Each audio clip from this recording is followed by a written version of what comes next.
اگر خوش رہنا چاہتے ہیں تو تلخ سے تلخ ماضی کو بھی فراموش کر دیں اور مستقبل کا نہیں سوچیں، کیونکہ انہیں بدلنا آپ کے ہاتھ میں نہیں، لیکن انسان کا آج اس کے ہاتھ میں ہے۔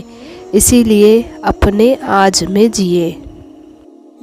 خاموشی سب سے زیادہ آسان کام اور بہت زیادہ نفع بخش عادت ہے۔ انسان کبھی راضی نہیں رہ سکتا، کیونکہ وہ ہمیشہ خوشی کی تلاش کرتا ہے اور اسے کسی نہ کسی طرح غم سے دوچار ہونا پڑتا ہے۔ کسی کی بدتمیزی سے مت گھبرائیں، وہ بس اپنا تعارف کروا رہے ہوتے ہیں۔ سمجھداری اسی میں ہے کہ آپ انہیں پہچان کے آگے چل دیں۔